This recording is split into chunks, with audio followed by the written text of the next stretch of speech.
صحرائے عرب کی تپتی ہوئی ریت جب ہوا سے اٹکیلیاں کرتی ہے تو ان کی سرسراہٹوں سے ایک آواز واضح طور پر سنائی دیتی ہے کہ دنیا آج تک حضرت عمر فاروق رضی تعالیٰ عنہ جیسا حکمران پیدا کرنے سے قاصر رہی ہے۔ وہ عمر فاروق رضی تعالیٰ عنہ جن کی شجاعت اور بہادری کے قصے اگر انسانوں کو اور تاریخ کو چکا چوند کر رہے ہیں، تو دوسری طرف ان کے طرز حکمرانی، سخاوت، رعایا پروری کی مثالیں بھی لاجواب کر دیتی ہیں۔ مگر حضرت عمر فاروق کی شخصیت کا ایک نمایاں پہلو مال و دولت سے بے رغبتی بھی تھا۔ حضرت عمر فاروق دنیا کے مال و دولت کو حقارت کی نگاہ سے دیکھتے تھے اور دولت کی کثرت سے پریشان ہو کر اللہ کی پناہ طلب کیا کرتے تھے۔ حضرت عمر فاروق رضی تعالیٰ عنہ کا دور حکومت ایک طرف اسلامی فتوحات کا شاندار دور حکومت ہے۔ مدینہ منورہ سے روز ہی مختلف لشکر تیار کیے جاتے اور مختلف علاقوں پر روانہ کیے جاتے۔ ایسا ہی ایک لشکر حضرت عمر فاروق نے کردوں سے جنگ کرنے کے لیے تیار کیا اور اس لشکر کا کمانڈر سلمہ ابن قیس اشجعی کو مقرر کیا گیا۔ سلمہ ابن قیس اشجعی ایک منجھے ہوئے سپہ سالار تھے۔ ان کی کوشش ہوتی تھی کہ وہ جنگ کے دوران مسلمانوں کا کم سے کم جانی نقصان کروائیں۔ حضرت عمر فاروق کی ہدایت پر سلمہ ابن قیس لشکر لے کر روم کی سرحد پر جا کر خیمہ زن ہوئے، مقابلہ ہوا اور دشمن کو شکست فاش ہوئی۔ اس جنگ میں اللہ تعالیٰ نے مسلمانوں کو بے شمار مال غنیمت عطا فرمایا، جو سلمہ ابن قیس نے اسی وقت لشکر میں تقسیم کر دیا۔ مال غنیمت میں ایک ایسا خوبصورت زیور ملا جو حسن اور دلکشی کا شاہکار تھا۔ حضرت سلمہ نے مجاہدین کو جمع کیا اور کہا کہ اگر یہ زیور میں تم لوگوں میں تقسیم کروں تو تمہیں اس کا معمولی سا حصہ ملے گا جو آپ کے کسی کام کا نہیں ہوگا۔ اگر آپ لوگ مجھے اجازت دیں تو میں یہ خوبصورت زیور امیر المومنین حضرت عمر ابن خطاب رضی تعالیٰ عنہ کو بھجوا دوں۔ مجھے امید ہے کہ وہ اس تحفے سے بے حد خوش ہوں گے۔ سب مجاہدین نے اس پر رضامندی ظاہر کر دی۔ حضرت سلمہ نے وہ زیور ایک صندوقچی میں رکھا اور اپنی قوم کے ایک شخص کے سپرد کر دیا اور اسے حکم دیا کہ اسے لے جا کر امیر المومنین عمر ابن خطاب رضی تعالیٰ عنہ کی خدمت میں پیش کر دو۔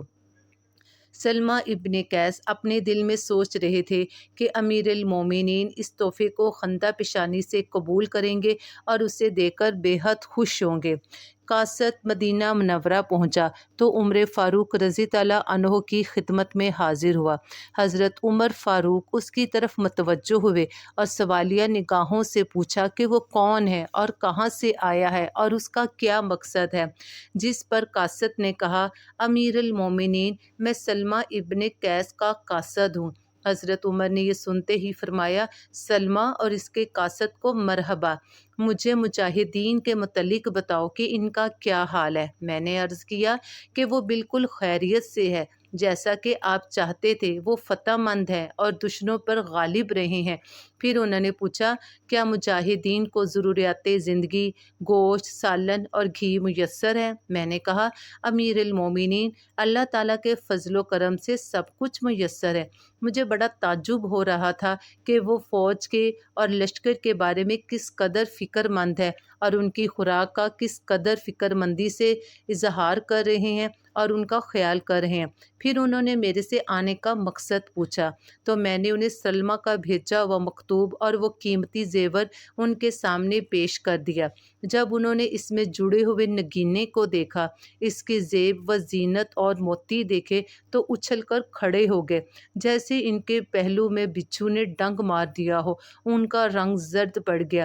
پھر حضرت عمر نے اپنا ہاتھ اپنی پیٹ پہ رکھا اور کہنے لگے، تب تو اللہ تعالیٰ عمر کا پیٹ نہ بھرے، تب تو اللہ تعالیٰ عمر کو سیر نہ کرے۔ پھر میری طرف متوجہ ہوئے اور بڑے پرجلال انداز میں بولے، یہ زیور واپس کر دو، اسے واپس لے جاؤ۔ گویا انہیں ایسی چیز پیش کر دی گئی جو ان کے لیے ناقابل برداشت تھی۔ پھر انہوں نے قاصد کو بلند اور بھاری آواز میں فرمایا، اللہ کی قسم، اگر اس کی تقسیم سے پہلے مجاہدین میں اختلاف پیدا ہو گیا تو میں تمہیں اور تمہارے سپہ سالار سلمہ ابن قیس کو ایسی ایسی سزائیں دوں گا کہ رہتی دنیا تک اس کی کوئی مثال نہیں ملے گی۔ اسے فوراً لے جاؤ، اس کے حقداروں یعنی کہ مجاہدین تک اسے پہنچا دو، اسے تقسیم کر دو، لے جاؤ، اسے لے جاؤ۔ قاصد کہتے ہیں، میں نے فاروق اعظم کی وعید سے ڈرتے ہوئے کانپتے ہاتھوں سے وہ زیور اٹھایا اور صندوقچی میں رکھ دیا اور وہاں سے روانہ ہو کر سلمہ کے پاس پہنچ گیا اور کہا، سلمہ، اللہ تعالیٰ تمہیں اس کام میں برکت عطا نہ فرمائے جو تم نے میرے ذمے لگایا تھا، قبل اس کے کہ مجھے اور تمہیں کسی ناخوشگوار صورتحال سے دوچار ہونا پڑے۔ اسے مجاہدین میں تقسیم کر دو، اس کے حقداروں میں تقسیم کر دو، اسے فوراً تقسیم کر دو۔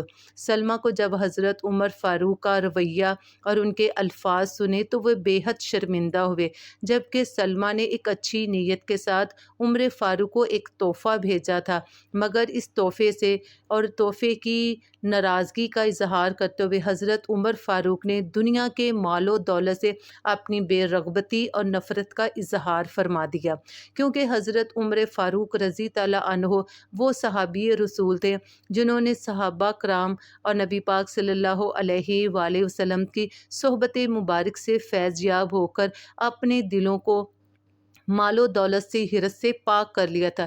ان کے نفس ان کے تابع ہو چکے تھے، وہ مال و دولت کو حقارت کی نگاہ سے دیکھتے تھے، دنیا کی نظر ان کے آگے کچھ بھی نہ تھی۔